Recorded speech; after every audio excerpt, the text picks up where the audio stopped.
October 11th.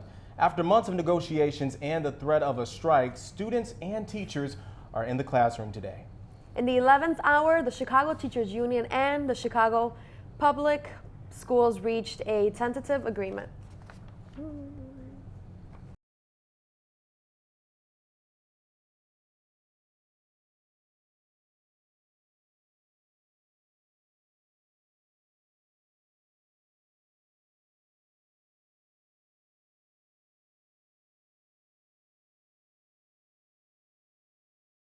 Mayor Rahm Emanuel praised CTU leader Karen Lewis for her work in leading union members to an agreement. Today, the mayor will publicly lay out his budget plan and how he will finance the city's part of the teachers' contract.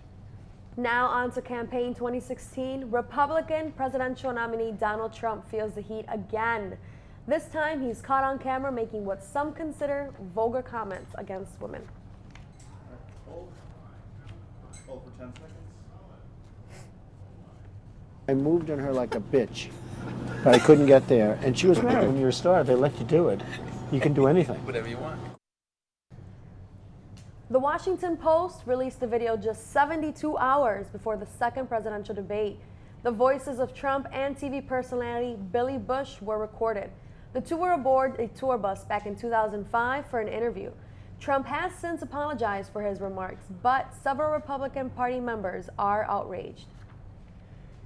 Donald Trump isn't the only one feeling the fallout from the comments. Billy Bush, who you can also hear on tape, is now suspended by his current employer, The Today Show.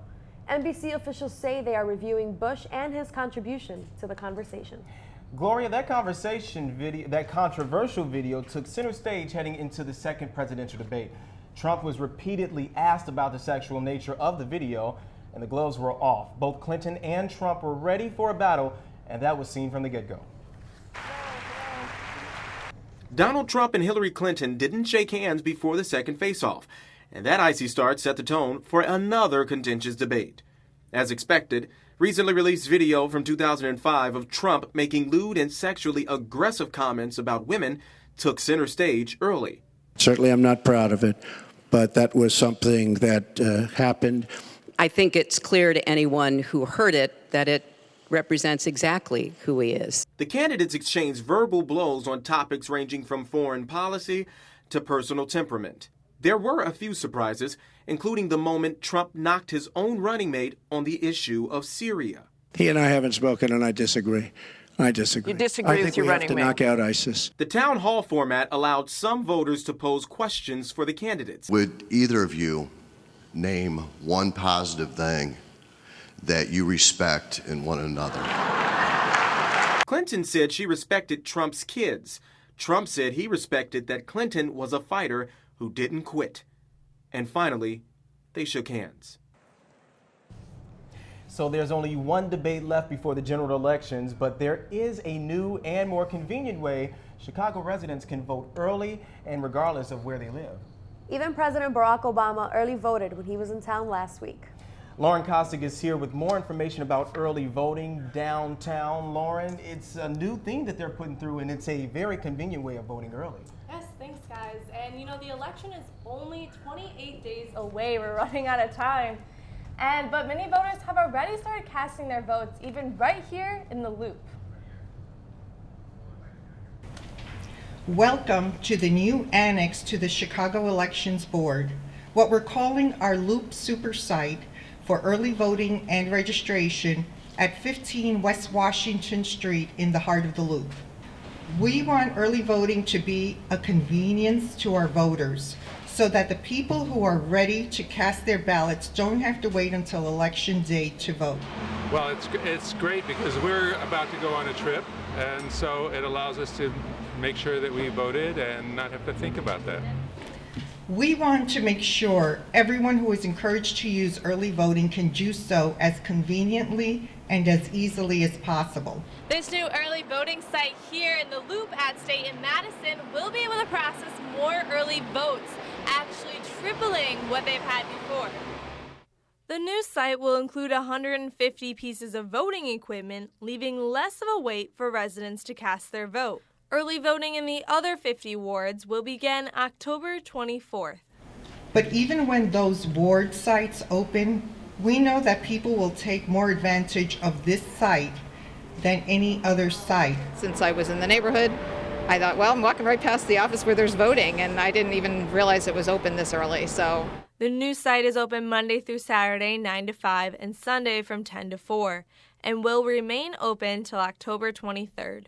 If you're doing it on the actual day, the voting day, a lot of times people just, have schedules.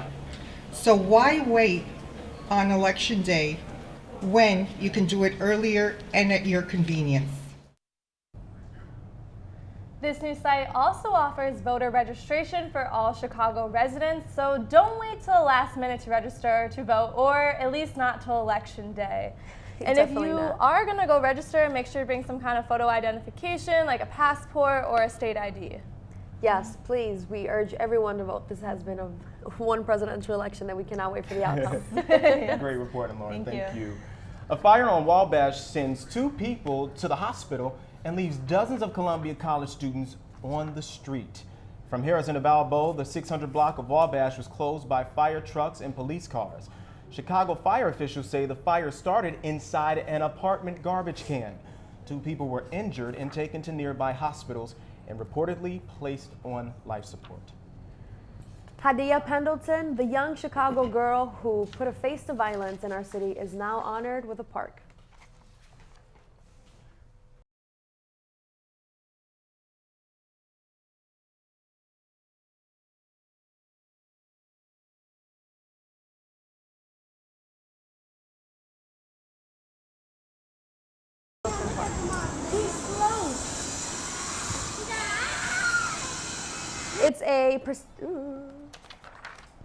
The honor student was an advocate for gun control. Many considered Pendleton a role model, including First Lady Michelle Obama. The park is located at 4347 South Calumet. It's a prestigious elevation for Chicago's beloved Archbishop Blaise Supich. In less than a month, he will become a cardinal. Monsignor Blaise Supich, Arcivescovo di Chicago. Francis made the surprise announcement this weekend from the Vatican. Archbishop Blaise Supich and 16 other priests from around the globe will be elevated. Supich will sport his red cardinal hat come November. He is expected to attend the elevation ceremony in Rome. Cardinal responsibilities include voting in future papal elections. Chicago weather looks like it's taking a turn. Chicago weather looks like it's taking a turn this week. Newsbeat's Daryl Washington is here now with the weather. Oh, thanks, Gloria. It's going to be a rainy week, but we will get to see some sunshine towards the end of the week. Currently, right now, it is 73 degrees out and with the winds at 11 miles per hour. So it's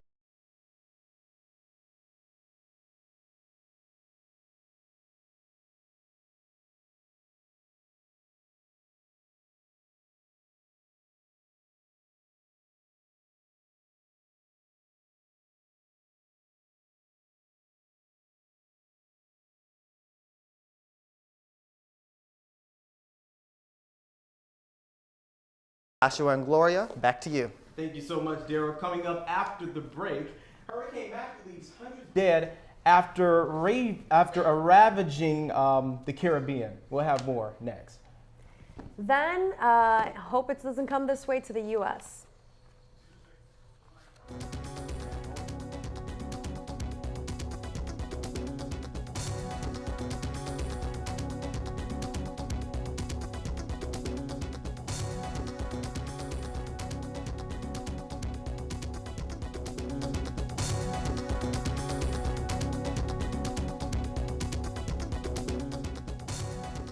Survivor. I want to stay healthy for a long time to come, and that goes for brain health too. Tragically, brain diseases such as Alzheimer's afflict millions of Americans and take a huge toll on their families. Vital research is needed to find cures faster. You can help by registering now at brainhealthregistry.org. It's online, free, and easy to do. Let's all keep brain health top of mind. Help find Alzheimer's cures faster by visiting brainhealthregistry.org.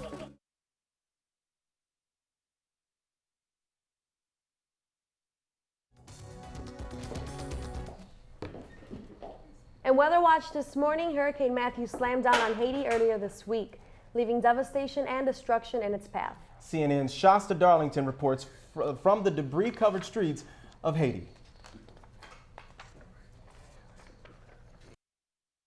To the coast here in Lacaille, the greater the devastation. Streets still flooded. Some walls still left standing. Other times, all that's left, clothes drying in the sun. Angelo Joseph takes us to the home he shared with his wife and child. And you were here. Yes. It's absolutely destroyed. I saw the water rising up to my waist, tin roofs flying everywhere, then a wall.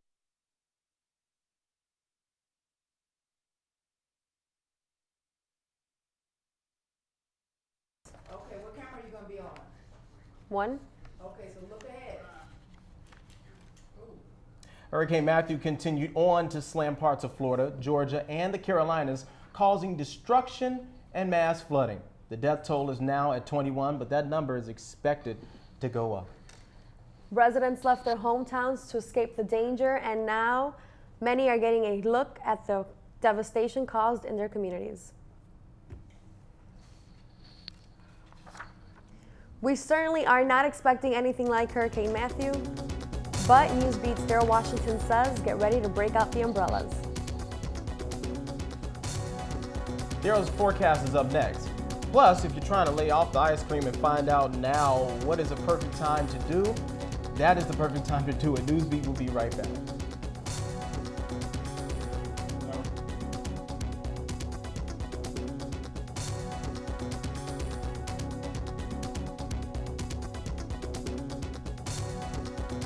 For brain health, too. Tragically, brain diseases such as Alzheimer's afflict millions of Americans and take a huge toll on their families.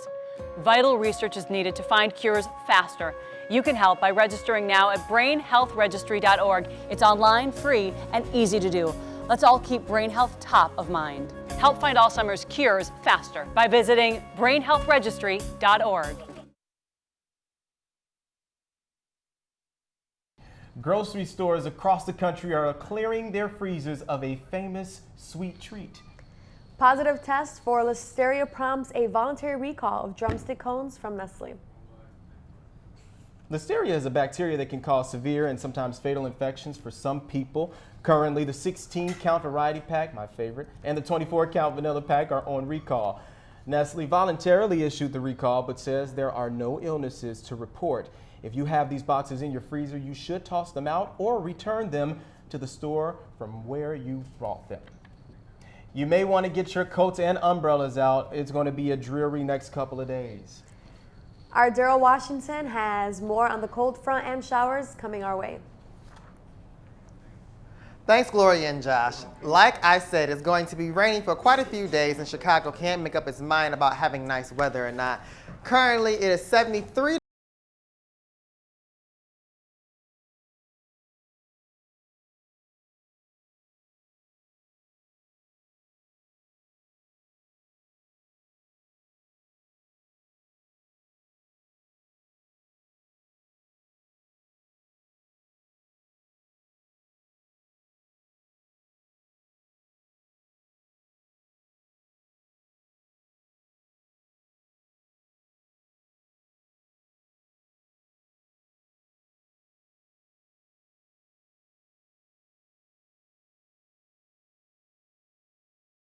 When we get here, so let's enjoy it all while it lasts. You know, Daryl, I thought you were the sunshine boy. I thought you would always bring somehow some sunshine to the I can't help it. I'm only reporting what's out there, you know? Good point. Thank you so much, Daryl.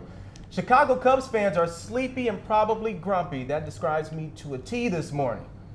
What a game, what a night. The Chicago Cubs did not waste any time getting past Madison Hamburger, but will tell you why that wasn't enough to bring out the brooms. And Tom Brady is no longer booking trips to Italy or playing catch with Michigan head coach Jim Harbaugh. He was back on the field after a 4-game suspension. Ibrahim Samra breaks it all down coming up in sports.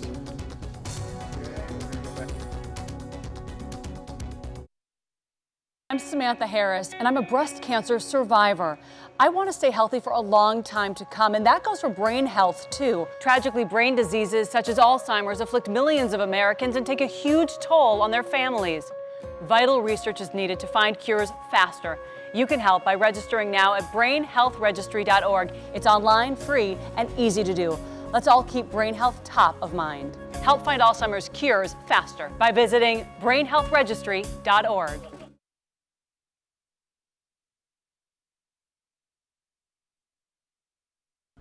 What an incredible week it's been for Chicago sports, specifically the Cubs. Let's get right to Abraham Samra for the complete look at the Chicago Cubs. Thanks, guys. Jake Arrieta versus Madison Bumgarner. Quick game, right? No, not this time. This game took 5 hours for it to go final. But trust me, if this game didn't make you fart, you were not at the same game. Cubs pitchers have a thing for helping their own cause, and Jake Arrieta said, "You better respect me." Did somebody say fear the beard? Cubs go up 3-0 early. Later in the 8th, Giants down 3-2 until Gillespie rocks one over the head of Almora. That would score 2. Giants would bring in another run and go up 5-3 heading into the 9th.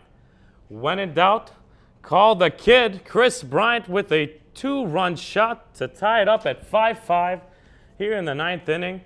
The Cubs would go on to extra innings here in the 13th. The pitch goes, rocked all the way back to right field, and there's your game. Giants win 6-5. Cubs lose, and unfortunately, they'll have another chance to close out tonight's game. So the Cubs, they're not doing really well right now. Deflategate is finally over, and Tom Brady is back. Brady back in the lineup, and he was phenomenal. He passed for 406 yards, and not 1, not 2, but 3 touchdowns, and a win, 33-13. He was excited, and so was the Patriots. Real quick, Chicago Bears QB Brian Hoyer threw for 397 yards and 2 touchdowns, but that wasn't enough to beat the Colts. The Toronto Blue Jays are back in the ALDS, and San Francisco 49ers QB Colin Kaepernick will no longer just kneel. He gets the start this Sunday against the Bills. So it's one of those days when you say, great, but hopefully we can do it again tonight regarding the Cubs. Hopefully they can get it done and we have that champagne shower. A lot of hearts broken. Curses hopefully can be over tonight. We'll see. It's going to be exciting. I think that's why I'm so sleepy. I was up till 2 o'clock last night. Yeah. Thank you so much for that report. And that is our show for today. I'm Joshua Short. And I'm Gloria Castro for Abraham Samra in sports and Daryl Washington in weather. Have a great day. Remember to join us every Tuesday at 11:30. Enjoy, folks.